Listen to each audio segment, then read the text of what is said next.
ഈശോമിശിഹായിക്ക് സ്തുതിയായിരിക്കട്ടെ. നിത്യവിസ്മയങ്ങളിലേക്ക് സ്വാഗതം. മഹാനായ വിശുദ്ധ ആൽബർട്ട് 1200-കളിൽ ജനിച്ച് 1280-ൽ നിത്യതയിലേക്ക് യാത്രയായ ഒരു മഹാവിശുദ്ധൻ. സഭയിലെ വേദപാരംഗതൻ എന്നറിയപ്പെടുന്ന ഒരു വലിയ പുണ്യവാൻ. 35ഓളം വേദപാരംഗതന്മാരിൽ അല്ലെ ഡോക്ടേഴ്സ് ഓഫ് ദി ചേർച്ച് എന്നറിയപ്പെടുന്ന വ്യക്തികളിൽ ഒരാൾ. ഗ്രീക്ക് തത്വശാസ്ത്രവും ദൈവശാസ്ത്രവും തമ്മിൽ ചേർത്ത് വായിക്കാനും അത്തരത്തിലൊരു പുതിയ വിജ്ഞാന സരണി തുറക്കാനുമൊക്കെ തുടക്കം കുറിച്ച ഒരു മഹാനായ വിശുദ്ധൻ. സഭയുടെ ദൈവശാസ്ത്ര മേഖലയെ, പ്രത്യേകിച്ച് മധ്യയുഗത്തിലെ ദൈവശാസ്ത്ര മേഖലയെ അസാധാരണമായിട്ട് സ്വാധീനിച്ച് നയിച്ചുകൊണ്ടുപോയ ഒരു ധന്യാത്മാവ്. മധ്യകാലഘട്ടത്തിലെ ദൈവശാസ്ത്രജ്ഞന്മാരിൽ അഗ്രഗണ്യനായ വിശുദ്ധ തോമസ് അക്വിനാസിൻ്റെ തന്നെ പ്രിയപ്പെട്ട ഗുരു. ജർമ്മനിയിൽ ലോയിങ്കൻ എന്ന സ്ഥലത്ത്, ദാന്യൂബ് നദിക്കരയിലുള്ള ലോയിങ്കൻ എന്ന സ്ഥലത്താണ് അദ്ദേഹത്തിൻ്റെ ജനനം. ദാന്യൂബ് നദി ജർമ്മനിയിലെ വളരെ പ്രധാനപ്പെട്ട ഒരു നദിയാണ്. മധ്യ യൂറോപ്പിലെ, തെക്ക് കിഴക്കൻ യൂറോപ്പിലെ സാമൂഹിക സാംസ്കാരിക മേഖലയുടെ വളർച്ചയെ ഒത്തിരിയേറെ സ്വാധീനിച്ച ഒരു നദി. ഈ നദിയെ പ്രകീർത്തിക്കുന്ന ഗീതങ്ങൾ ജർമ്മനിയിലൊക്കെ പരക്കെ വ്യാപിച്ചിട്ടുണ്ട്, ആ കാലഘട്ടത്തിൽ പ്രത്യേകിച്ചും. അങ്ങനെ വിഖ്യാതമായ ഈ നദിയുടെ ഇരു കരകളിലും വളർന്നു വന്ന ഒരു സാമൂഹിക സാംസ്കാരിക വ്യാവസായിക വളർച്ച വളരെ വിപുലമായിരുന്നു. അങ്ങനെ ഒരു സാംസ്കാരിക കേന്ദ്രമായിട്ട് വളർന്ന ഒരു സ്ഥലമാണ് ലോയിങ്കൻ മധ്യകാലഘട്ടത്തിൽ തന്നെ. അപ്പം അങ്ങനെയുള്ള ഒരു സാംസ്കാരിക മേഖലയിൽ വളരെ കുലീനവും ഉന്നതവുമായ സമ്പന്നവുമായ ഒരു കുടുംബത്തിലാണ് ആൽബർട്ട് ജനിക്കുന്നത്. ഭക്തരായ മാതാപിതാക്കൾ, എല്ലാ തരത്തിലും അദ്ദേഹത്തിന് അനുകൂലമായൊരു ജീവിത സാഹചര്യമൊക്കെ വളരുന്നതിന് ലഭിച്ചു. അദ്ദേഹത്തിൻ്റെ ആദ്യകാല വിദ്യാഭ്യാസം, പ്രത്യേകിച്ച് അദ്ദേഹത്തിൻ്റെ വിദ്യാഭ്യാസം ഏതാണ്ട് അതിൻ്റെ പൂർണ്ണ അർത്ഥത്തിൽ തന്നെ പാദുവ യൂണിവേഴ്സിറ്റിയുമായിട്ട് ബന്ധപ്പെട്ടാണ് മുൻപോട്ട് നീങ്ങിയത്. പാദുവ യൂണിവേഴ്സിറ്റി യൂറോപ്പിലെ തന്നെ, അല്ലെങ്കിൽ ആഗോള തലത്തിലുള്ള ലോകമെമ്പാടുമുള്ള യൂണിവേഴ്സിറ്റികളിൽ ഏതാണ്ട് ആദ്യകാല യൂണിവേഴ്സിറ്റികളിൽ പെടുന്ന ഒന്നാണ് പാദുവ യൂണിവേഴ്സിറ്റി. യൂറോപ്പിലെ വിഖ്യാതമായ യൂണിവേഴ്സിറ്റികളിലൊന്നായിട്ട് ഇന്നും അത് അറിയപ്പെടുന്നുണ്ട്. പാദുവ യൂണിവേഴ്സിറ്റിയിൽ അദ്ദേഹം തൻ്റെ പഠനം ആരംഭിച്ചു. ആദ്യകാലത്ത് അദ്ദേഹം പഠനത്തിൽ അത്ര വലിയ സമർത്ഥനൊന്നും ആയിരുന്നില്ല എന്നാണ് ചരിത്രം പറയുന്നത്. പക്ഷെ പിന്നീട് പരിശുദ്ധ അമ്മയോട് വലിയ ഭക്തി ഉണ്ടായിരുന്ന ഈ വിശുദ്ധൻ തൻ്റെ ചെറുപ്പകാലത്ത് തന്നെ മാതാവിൻ്റെ സഹായം പ്രത്യേകം പ്രാർത്ഥിച്ചു. അങ്ങനെ പഠിക്കാനുള്ള അസാധാരണമായ ഒരു മികവും അനിതര സാധാരണമായ ബുദ്ധിസാമർഥ്യവും പരിശുദ്ധ അമ്മയുടെ മാധ്യസ്ഥം വഴി ഇദ്ദേഹത്തിന് ലഭിച്ചുവെന്നാണ് ചരിത്രം പറയുന്നത്. പിന്നീട് അങ്ങോട്ടുള്ള അദ്ദേഹത്തിൻ്റെ പഠനവും ജീവിതവുമെല്ലാം ഒരു അതിബുദ്ധിമാനായ ഒരു മനുഷ്യൻ്റെ സകലവിധ മികവുകളോടും കൂടിയായിരുന്നു. അദ്ദേഹം പഠനത്തിൽ വലിയ ഒരു മികവ് പുലർത്തി. ആദ്യ കാലഘട്ടങ്ങളിൽ തന്നെ, പഠന കാലഘട്ടങ്ങളിൽ തന്നെ അദ്ദേഹം വിഖ്യാതനായി മാറിക്കഴിഞ്ഞിരുന്നു. ഈ പാദുവ സർവകലാശാലയിൽ ആദ്യമൊക്കെ പഠന വിഷയമാക്കിയിരുന്ന പ്രധാനമായിട്ടും സർവകലാശാലയുടെ ആദ്യഘട്ടങ്ങളിലൊക്കെ ദൈവശാസ്ത്രം, നിയമം തുടങ്ങിയ പഠനങ്ങളൊക്കെ ആയിരുന്നെങ്കിൽ പിന്നീട് അതിൻ്റെ വളർച്ചയുടെ വഴികളിലൊക്കെ മധ്യകാലഘട്ടത്തിലൊക്കെ തന്നെ മറ്റ് ഇതര ശാസ്ത്ര മേഖലകളിലേക്കും ശാസ്ത്ര വിഷയങ്ങളിലേക്കും ജസ്റ്റിസ് തുടങ്ങിയ വിഷയങ്ങളിലേക്കെല്ലാം പഠനം വ്യാപിക്കാനിടയായി. യൂണിവേഴ്സിറ്റി തന്നെ വളരാനിടയായി. അദ്ദേഹം വാസ്തവത്തിൽ എല്ലാ മേഖലയിലും അറിവ് ശേഖരിച്ച ഒരു വാക്കിംഗ് എൻസൈക്ലോപീഡിയ എന്ന് അദ്ദേഹത്തിൻ്റെ സമകാലികർ അദ്ദേഹത്തെക്കുറിച്ച് പറഞ്ഞിരുന്നു. ആൽബർട്ട് ഒരു വിശ്വവിജ്ഞാനകോശമായിരുന്നു. സമസ്ത മേഖലകളെക്കുറിച്ചും അറിവ് നേടിയൊരു മനുഷ്യൻ. ഭൗതിക ശാസ്ത്രത്തെക്കുറിച്ചൊക്കെ വലിയ അഗാധമായ അറിവ് നേടിയ മനുഷ്യൻ. പ്രത്യേകിച്ചും അരിസ്റ്റോട്ടേലിയൻ ഫിലോസഫിയിൽ അത്യഗാധമായ അറിവ് നേടിയ മനുഷ്യൻ. ഈ മേഖലയും ദൈവശാസ്ത്രവുമായിട്ട് ചേർത്ത് ചിന്തിക്കാനും പഠിപ്പിക്കാനും അങ്ങനെ ആ ഒരു തരത്തിൽ ദൈവശാസ്ത്ര ചിന്താധാരകളെ രൂപപ്പെടുത്തിയെടുക്കാനുമുള്ള ഒരു പുതിയ വഴി തന്നെ അദ്ദേഹം തൻ്റെ അന്വേഷണങ്ങളിലൂടെയും അധ്വാനത്തിലൂടെയും പഠനത്തിലൂടെയും തെളിച്ചു എന്നുള്ളതാണ് ഒരു പരമാർത്ഥം. അദ്ദേഹത്തിന് geography, astrology, astronomy, mineralogy, justice, law, zoology തുടങ്ങിയ സകല മേഖലകളെക്കുറിച്ചുമുള്ള അസാധാരണമായ വിജ്ഞാനമുണ്ടായിരുന്നു.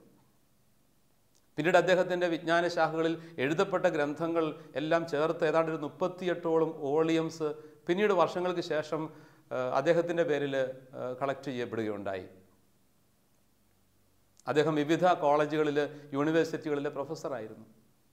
റാറ്റിസ്ബോൺ, ഫ്രൈബുർഗ്, കൊളോൺ, പാരീസ് തുടങ്ങിയ വിവിധ യൂണിവേഴ്സിറ്റികളിൽ വിഖ്യാതനായ പ്രൊഫസറായിട്ട് തൻ്റെ ജീവിതകാലത്ത് അദ്ദേഹം ശുശ്രൂഷ ചെയ്തു. ഇങ്ങനെ ഇരിക്കുന്ന ഒരു വേളയിലാണ് അദ്ദേഹം ഡൊമിനിക്കൻ സഭാംഗമായ ഇദ്ദേഹം 1254 ഡൊമിനിക്കൻ സഭയുടെ പ്രൊവിൻഷ്യലായിട്ട് നിയമിതനായി. അദ്ദേഹം ഡൊമിനിക്കൻ സഭയുടെ അംഗമായിട്ടാണ് പിന്നീട് അദ്ദേഹത്തിൻ്റെ ജീവിത കാലഘട്ടമൊക്കെ നയിച്ചു വന്നത്. അദ്ദേഹത്തിൻ്റെ പാണ്ഡിത്യവും വിശുദ്ധിയും ഒക്കെ മനസ്സിലാക്കിയിട്ടാണ് ഈ സന്യാസ സമൂഹം അദ്ദേഹത്തെ പ്രൊവിൻഷ്യലായിട്ട് തിരഞ്ഞെടുക്കുന്നത്. ജർമ്മൻ പ്രൊവിൻസിൻ്റെ പ്രൊവിൻഷ്യൽ എന്ന നിലയിലുള്ള അദ്ദേഹത്തിൻ്റെ ദൗത്യങ്ങൾ വളരെ സ്തുത്യർഹമായ വിധം ഒരു പിഴവും കൂടാതെ ഒത്തിരിയേറെ മറ്റ് അധ്വാനത്തിൻ്റെയൊക്കെ നടുവിൽ തൻ്റെ ക്ലാസ്സുകൾ, മറ്റിതര ജോലികൾ, ഇതിനൊക്കെ ഇടയിൽ ഈ ദൗത്യവും വളരെ കാര്യക്ഷമമായിട്ടും വിശ്വസ്തയോടുകൂടിയും ആത്മാർത്ഥതയോടെ നിർവഹിക്കുന്നതിൽ അദ്ദേഹം പരിപൂർണ വിജയം പ്രാപിച്ചു എന്നുള്ളതാണ് ഒരു സത്യം. 1260 അദ്ദേഹം റേഗൻസ്ബുർഗിലെ ബിഷപ്പായിട്ട് തിരഞ്ഞെടുക്കപ്പെട്ടു. അങ്ങനെ ബിഷപ്പായിട്ട് നിയമിതനായ അദ്ദേഹം തൻ്റെ ജീവിതത്തിൽ പുതിയ ഒരു മേഖലയിലേക്ക് പ്രവേശിക്കുകയാണല്ലോ. അജപാലന പ്രവർത്തനങ്ങളിലേക്ക് കൂടി തൻ്റെ ശ്രദ്ധ തിരിയുന്നു. ആ മേഖലയിലും അദ്ദേഹം വലിയ വിജയമായിരുന്നു. അദ്ദേഹത്തിൻ്റെ അസാധാരണമായ ലാളിത്യവും ജീവിത നൈർമല്യവും അഗാധമായ പാണ്ഡിത്യവും വിനയവും എല്ലാം കൂടി ചേർന്നപ്പോൾ ഒരു വലിയ വ്യക്തിത്വം, ആ രൂപതയെ നയിക്കുന്ന ഇടയൻ ജനങ്ങളുടെ എല്ലാം ഹൃദയത്തിൽ ഇടം പിടിച്ചു. അന്നൊക്കെ ഇടയ സന്ദർശനങ്ങൾ നടത്തിയിരുന്നത് കുതിരപ്പുറത്തും മറ്റുമൊക്കെ ആയിരുന്നു.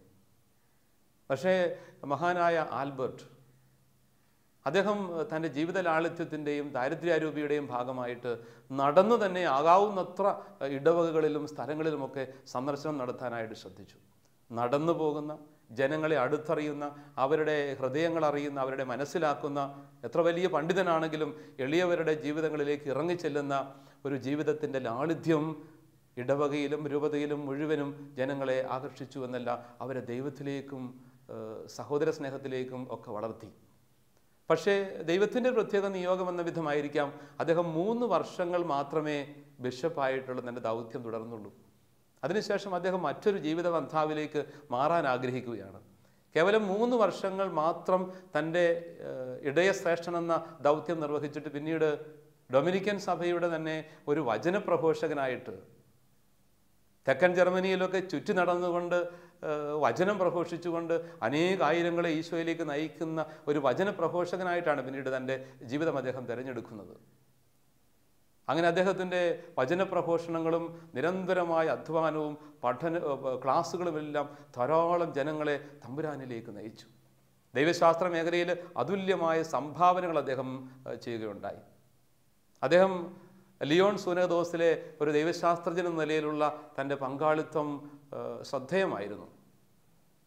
സുനഹദോസിൽ വളരെ ശ്രദ്ധേയമായ ഇടപെടലുകൾ നടത്തുകയും ദൈവശാസ്ത്ര മേഖലയിലെ വളരെ വ്യക്തമായ ചില നിലപാടുകൾ വ്യക്തമാക്കുകയും ചെയ്തു.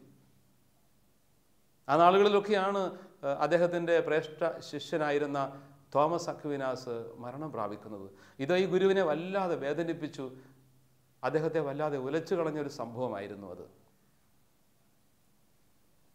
ഈ വലിയ പുണ്യവാന്റെ ജീവിതത്തിൽ അത്ഭുതകരമായ ദൈവിക ഇടപെടലുകൾ ധാരാളം ഉണ്ടായിരുന്നു.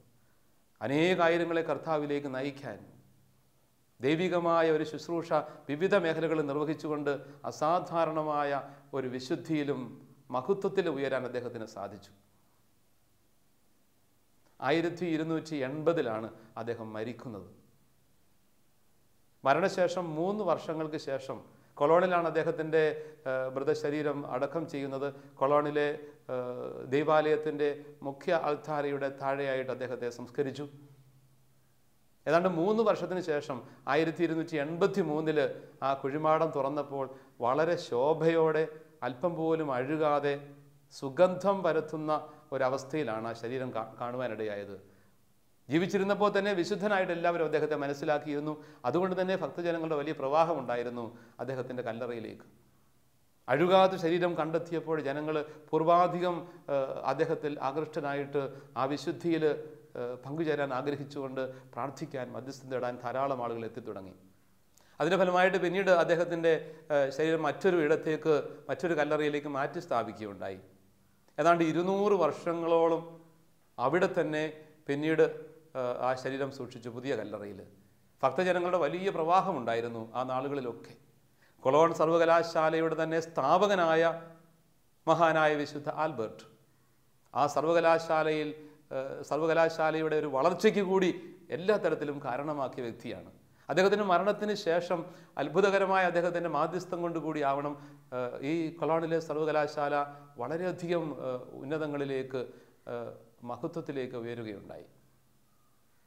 മഹാനായ ഈ പുണ്യവാന്റെ ജീവിതത്തിൽ അത്ഭുതകരമായ ദൈവിക ഇടപെടലുകൾ, ദൈവഹിതത്തോടുള്ള പൂർണ്ണമായ സമർപ്പണം, ഇതെല്ലാം നമുക്ക് പ്രചോദനമാണ്. 1622 ഗ്രിഗരി പാപ്പ അദ്ദേഹത്തെ പുണ്യവാനായിട്ട് സഭയിൽ ഉയർത്തി. 1931 11ാം പിയൂസ് പാപ്പ സഭയുടെ വേദപാരംഗതനായിട്ട് വിശുദ്ധ ആൽബർട്ടിനെ, മഹാനായ വിശുദ്ധ ആൽബർട്ടിനെ പ്രഖ്യാപിക്കുകയുണ്ടായി. മഹാൻ എന്നുള്ള ആ ഒരു പ്രത്യേക വിളിപ്പേര് തന്നെ, ആ അംഗീകാരം തന്നെ അദ്ദേഹത്തിൻ്റെ സമകാലികർ അദ്ദേഹത്തിന് നൽകിയിരുന്നതാണ്.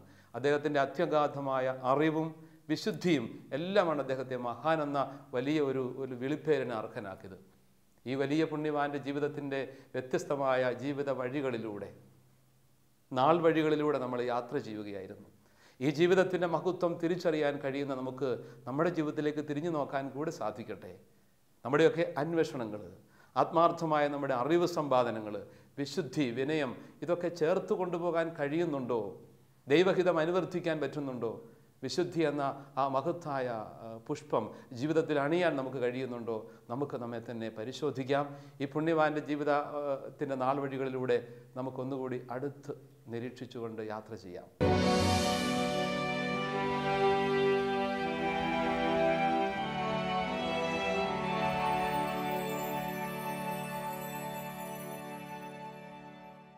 മഹാനായ വിശുദ്ധ ആൽബർട്ടിൻ്റെ ജീവിതത്തിൻ്റെ പുണ്യവഴികളിലൂടെയാണ് നമ്മൾ സാവധാനം യാത്ര ചെയ്യുന്നത്. മധ്യയുഗത്തിൻ്റെ ദൈവശാസ്ത്ര ചിന്താധാരയെ ഗതിമാറ്റിവിട്ട ഒരു വലിയ വിശുദ്ധൻ. ഒരുപക്ഷെ സമകാലിക ദൈവശാസ്ത്രത്തിൻ്റെ മേഖലകളിൽ വ്യത്യസ്തമായ കാഴ്ചപ്പാടുകളുണ്ടെങ്കിലും ആ കാലഘട്ടത്തിലെ ദൈവശാസ്ത്ര മേഖലയിൽ വളരെ വ്യക്തമായ ഒരു സരണി തുറന്നിട്ടിയ ഒരു മനുഷ്യൻ, ജീവിത വിശുദ്ധി കൊണ്ട്, ആത്മീയ അന്വേഷണങ്ങൾ കൊണ്ട്, ബൗദ്ധികമായ അന്വേഷണങ്ങളുടെ വഴികളിലൂടെ ഒക്കെ വിശ്വാസത്തിൻ്റെ മേഖലകളെ വ്യാഖ്യാനിക്കാനായിട്ട് ശ്രമിച്ച ഒരു വ്യക്തി. വിശ്വാസവും ബുദ്ധിയും യുക്തിയും ഒക്കെ ചേർത്ത് വായിക്കാൻ പഠിപ്പിച്ച ഒരു ജീവിത ശൈലി, അദ്ദേഹത്തിൻ്റെ അഗാധമായ പാണ്ഡിത്യം, വിവിധ മേഖലകളിൽ, ശാസ്ത്രീയ മേഖലകളിൽ, പ്രത്യേകിച്ചും തത്വശാസ്ത്രത്തിൻ്റെ മേഖലകളിൽ ഉണ്ടായിരുന്ന അദ്ദേഹത്തിൻ്റെ പാണ്ഡിത്യം, അതൊക്കെ ദൈവശാസ്ത്ര മേഖലകളുമായിട്ട് ചേർത്ത് വെച്ച് അതിനെ അപഗ്രഥിക്കാനും ചേർത്ത് ഒരു പുതിയ വഴി വെട്ടിത്തുറക്കാനുമൊക്കെ സാധിച്ചു എന്നുള്ളത് വലിയൊരു സംഭാവനയാണ് സഭയുടെ ചരിത്രത്തിൽ. യുക്തിയും ബുദ്ധിയും വിശ്വാസവും ചേർത്ത് കൊണ്ടുപോകാനാവും എന്നുള്ള തിരിച്ചറിവ് ഇന്നും വളരെ പ്രസക്തമാണ്. നമ്മുടെ വിശ്വാസത്തിനൊക്കെ യുക്തിഭദ്രമായ ഒരു അടിത്തറയുണ്ട് എന്നുള്ളത് വളരെ പ്രധാനപ്പെട്ട കാര്യമാണ്. ചിലപ്പോഴൊക്കെ നമ്മൾ വിശ്വാസത്തെ തെറ്റിദ്ധരിക്കാനിടയുണ്ട്. സമ്പൂർണ്ണമായി നമ്മൾ സമർപ്പിക്കുക, അവിടെ യുക്തിക്കോ ബുദ്ധിക്കോ ഒന്നും പ്രസക്തിയില്ല എന്ന് പറയുമ്പോൾ അതിന് മറ്റൊരു അർത്ഥത്തിലാണത് അത് നമ്മൾ വിലയിരുത്തേണ്ടത്. ബുദ്ധിയോ യുക്തിയോ ഒന്നും പാടില്ല എന്നുള്ളതല്ല, ബുദ്ധിയിലും യുക്തിയിലും മാത്രം ഒതുക്കി നിർത്താവുന്ന ഒന്നല്ല വിശ്വാസം.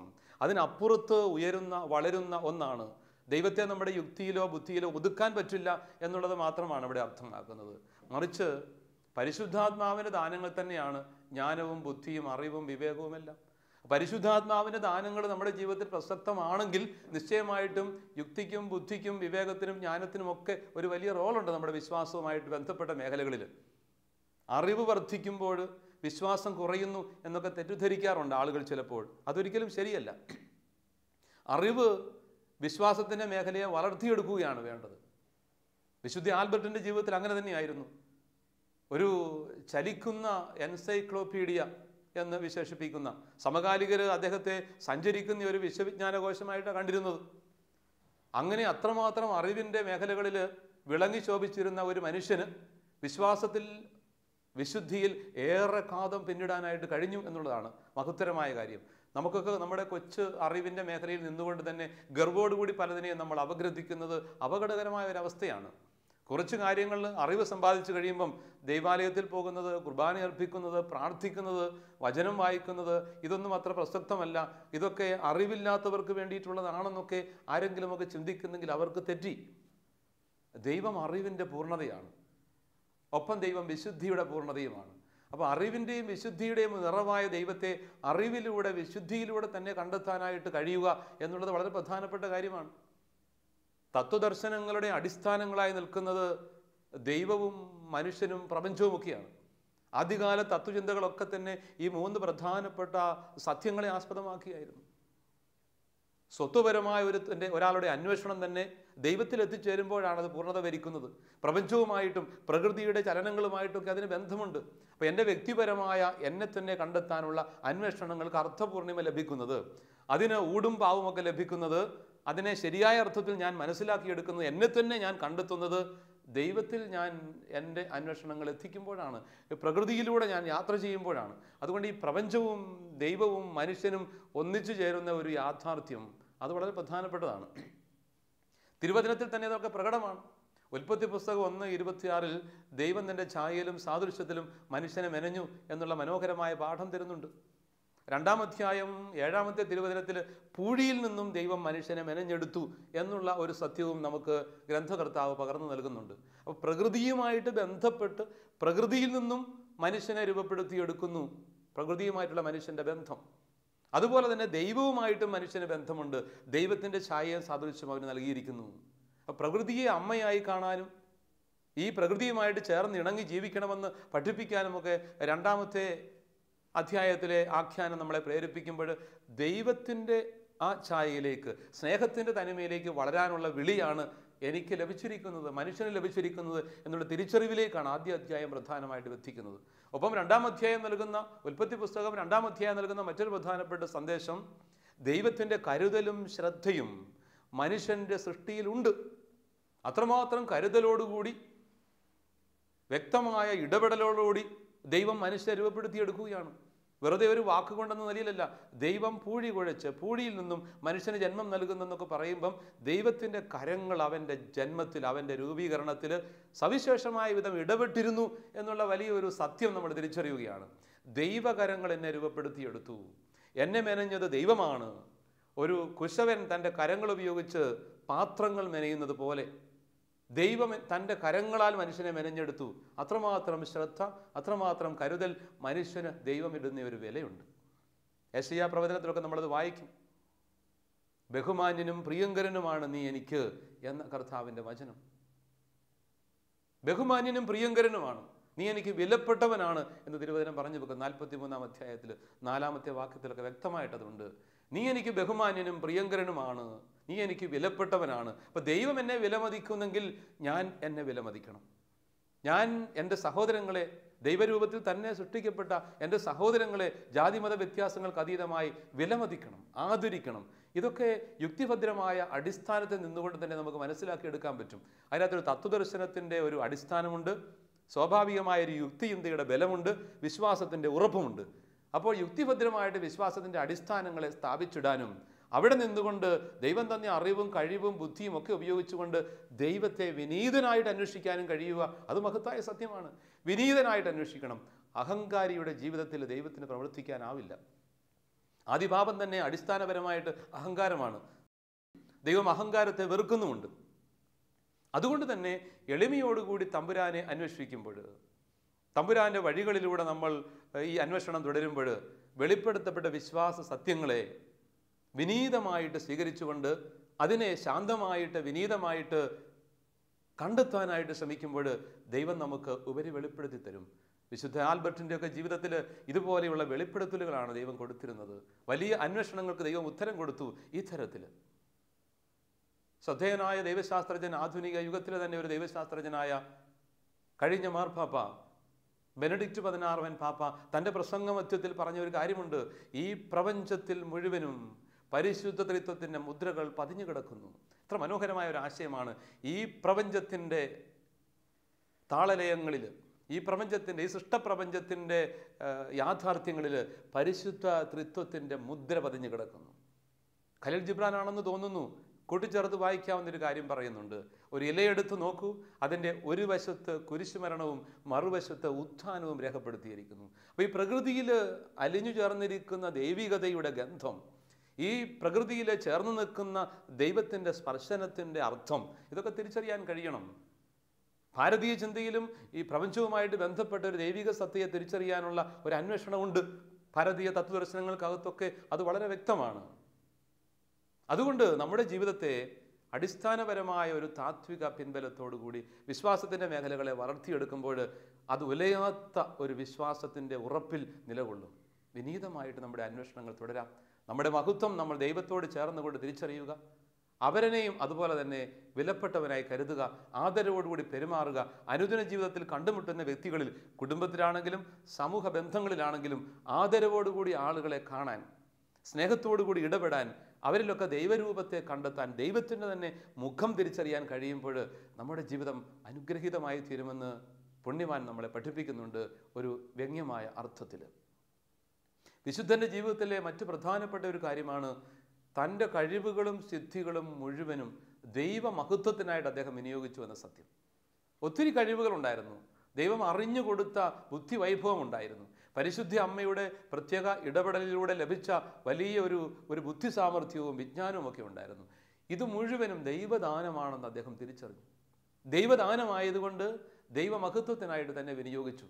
പലപ്പോഴും നമുക്കുള്ളതൊക്കെ നമ്മുടേതാണെന്ന് നമ്മൾ തെറ്റിദ്ധരിക്കുമ്പോഴാണ് നാം അജ്ഞരാകുന്നതും അഹങ്കാരികളാകുന്നതും. അങ്ങനെ ഒരു തെറ്റിദ്ധാരണയിൽ നിന്നുകൊണ്ടാണ് ഗർവോടുകൂടി നമ്മൾ എല്ലാത്തിനെയും വീക്ഷിക്കുന്നതും ദൈവത്തെ പോലും നിഷേധിക്കാൻ ശ്രമിക്കുന്നതും. അതുകൊണ്ട് നമുക്ക് എല്ലാം ദൈവദാനമാണെന്ന സത്യം തിരിച്ചറിയാം. ദൈവം കനിഞ്ഞു നൽകിയ കൃപയാണെല്ലാം. ഒരു നിമിഷം കൊണ്ട് പൊട്ടിത്തകരുന്ന കുമിള പോലെയാണ് നമ്മുടെ കഴിവുകളും സിദ്ധികളും ഒക്കെ. അതിൽ കൂടുതലൊന്നുമില്ല. നിസ്സാരം ഒരു അപകടത്തിലൂടെ, ഒരു കൊച്ചു രോഗത്തിലൂടെ, ഒരു ഞരമ്പിൻ്റെ ഒരു ചെറിയ പ്രശ്നത്തിലൂടെ ഒക്കെ താറുമാറാകുമെന്ന് നമുക്കറിയാം. എങ്കിൽ പോലും നമ്മളെല്ലാം നമ്മുടേതാണെന്ന് തെറ്റിദ്ധരിക്കുമ്പോൾ അറിയാത്ത ഒരു അപകടത്തിലേക്ക്, ഇരുട്ടിലേക്ക് നമ്മൾ ചെന്നുവിടുന്നു. ഈ ഒരു സത്യം നമുക്ക് ബോധപൂർവ്വം മനസ്സിലാക്കാം. വിശ്വസ്തയോടുകൂടി ദൈവം ഏൽപ്പിച്ച ദൗത്യങ്ങൾ നിർവഹിക്കുമ്പോൾ, കുടുംബത്തിൻ്റെ മണ്ണിൽ വിശ്വസ്തയോടുകൂടി കുടുംബനാഥൻ, നാഥ, മകൻ, മകൾ, സഹോദരങ്ങൾ, ഈ നിലകളൊക്കെയുള്ള നമ്മുടെ ദൗത്യങ്ങൾ കൃത്യമായിട്ട് നിർവഹിക്കുമ്പോൾ അവിടെ തമ്പുരാൻ്റെ മഹത്വത്തിനായിട്ടെല്ലാം സമർപ്പിക്കുകയാണ്.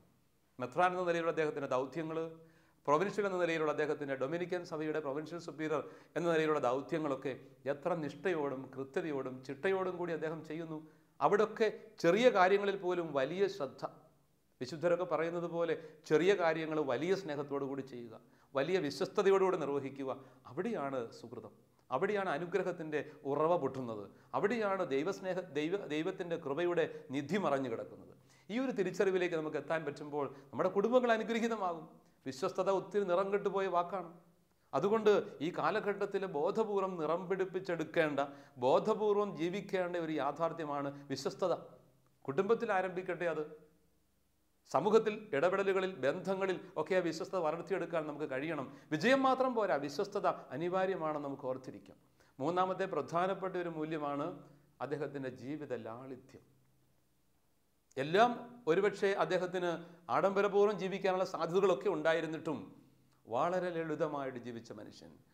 മെത്രാൻ സ്ഥാനത്തായിരുന്നപ്പോൾ അദ്ദേഹം നടന്ന് യാത്ര ചെയ്തുകൊണ്ട് തൻ്റെ മറ്റു സൗകര്യങ്ങളും കുതിരയാത്രകളും ഒക്കെ വേണ്ടെന്ന് വെച്ച് വളരെ നിസ്സാരമായ ഒരു ജീവിതത്തിൻ്റെ, എളിയ ഒരു ജീവിതത്തിൻ്റെ ശൈലികൾ സ്വീകരിച്ചു ജനഹൃദയങ്ങളിലേക്ക് നടന്നു കയറി.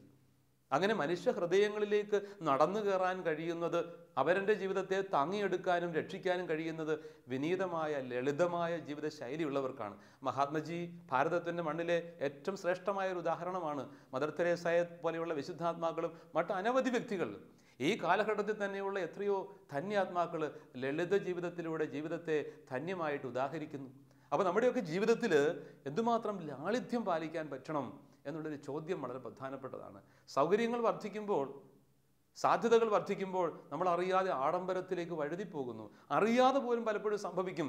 എല്ലാത്തിനും നമുക്കൊരു ഒരു നീതീകരണം ഉണ്ടാകും. ഇത്രയൊക്കെ അത്യാവശ്യമാണ്, എഫിഷ്യൻസിക്ക് വേണ്ടിയിട്ട് ഇതൊക്കെ വേണം എന്നൊക്കെ ചിന്തിക്കുമ്പോൾ വളരെ വ്യക്തമായിട്ട് വിലയിരുത്താൻ, എഫിഷ്യൻസിക്ക് ഏതാണ് കൂടുതൽ നല്ലത്, എത്രമാത്രം ആകാം, എന്തുമാത്രം ലാളിത്യം ഇവിടെ എനിക്ക് നഷ്ടപ്പെട്ടു പോകുന്നു എന്നൊക്കെ വിലയിരുത്തി ബോധപൂർവം ചിന്തിക്കാനും തീരുമാനങ്ങളും തിരുത്തലുകളും ഒക്കെ എടുക്കാനും ദൈവം നമ്മോട് ആവശ്യപ്പെടുന്നുണ്ട്. കാലിത്തൊഴുത്തിൽ പിറന്നവനെ സാക്ഷ്യപ്പെടുത്താൻ, ഈ ഭൂമിയിലെ മനുഷ്യഹൃദയങ്ങളിൽ അടയാളപ്പെടുത്താൻ ലാളിത്യത്തിൻ്റെ കാലിത്തൊഴുത്തില്ലാതെ മറ്റെന്തും പലപ്പോഴും അസാധ്യമായി മാറുന്നു. അപ്പോൾ ലാളിത്യത്തിൻ്റെ ഈ കാലിത്തൊഴുത്തിൻ്റെ ഒരു അടിസ്ഥാന മനോഭാവവും ശൈലിയും ഈശോമിശിഹായെ മനുഷ്യഹൃദയങ്ങളിൽ അടയാളപ്പെടുത്താൻ അനിവാര്യമാണെന്നുള്ള വലിയ തിരിച്ചറിവിലേക്ക് കൂടിയാണ് പുണ്യവാൻ നമ്മളെ എത്തിക്കുന്നത്. മഹാനായ ആൽബർട്ട്, വിശുദ്ധിയുടെ ഉയരങ്ങളിലേക്ക് ഉയർന്നെത്തിയ മഹാപണ്ഡിതൻ, വേദപാരംഗതൻ നമ്മുടെ മുമ്പിൽ ഒരു വെല്ലുവിളി ഉയർത്തുന്നു. ഈ ജീവിത മൂല്യങ്ങൾ ജീവിക്കാൻ യുക്തിയും ബുദ്ധിയും ചേർത്ത് വിശ്വാസത്തിന് അടിസ്ഥാനം പാകിക്കൊണ്ട് വിനീതമായി ദൈവത്തെ അന്വേഷിച്ച് കണ്ടെത്താൻ, തമ്പുരാൻ്റെ വഴിയിലൂടെ നടന്നുകൊണ്ട് കഴിവുകളെല്ലാം കർത്താവിന് വേണ്ടി വിനിയോഗിക്കാൻ, ജീവിത ലാളിത്യം പാലിച്ചുകൊണ്ട് ദൈവസന്നിധിയിൽ വിശുദ്ധിയിൽ വളരാൻ നമുക്ക് ആത്മാർത്ഥമായിട്ട് ശ്രമിക്കാം. ലഭിച്ചിരിക്കുന്ന ജീവിത സാഹചര്യങ്ങളിൽ കർത്താവിന് നമ്മളെ പൂർണ്ണമായി വിട്ടുകൊടുക്കാം. വിശുദ്ധൻ്റെ മാധ്യസ്ഥം പ്രാർത്ഥിക്കാം. ദൈവം നമ്മളെ ധാരാളമായി അനുഗ്രഹിക്കട്ടെ.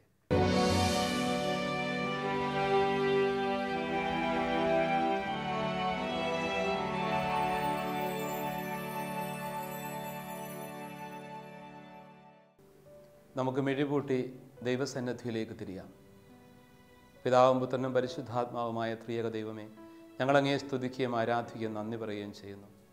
മഹാപുണ്യവാനായ വിശുദ്ധ ആൽബർട്ടിനെ ഞങ്ങൾക്ക് നൽകിയതിനെ ഓർത്ത് അങ്ങേക്ക് നന്ദി പറയുന്നു. ഒരു കാലഘട്ടത്തെ വിശ്വാസത്തിലും തീക്ഷ്ണതയിലും നയിച്ച, വലിയ വിജ്ഞാനത്തിൻ്റെയും പാണ്ഡിത്യത്തിൻ്റെയും ഒക്കെ ഉറവിടമായി മാറിയ, വിശുദ്ധിയുടെ ഉന്നതങ്ങളിലേക്ക് അവിടുന്ന് ഉയർത്തിയ ഈ വലിയ പുണ്യവാൻ്റെ ജീവിതത്തെ അവിടുന്ന് ഞങ്ങൾക്ക് മാതൃകയായി നൽകിയല്ലോ. ഞങ്ങളുടെ അറിവും കഴിവുമെല്ലാം അങ്ങയുടെ മഹത്വത്തിനായി വിനിയോഗിക്കുവാൻ, അങ്ങയെ വെളിപ്പെടുത്തുന്നതിനും അങ്ങേക്ക് സാക്ഷ്യപ്പെടുത്തുന്നതിനുമായി വിനിയോഗിക്കുവാൻ ഇടയാവട്ടെ.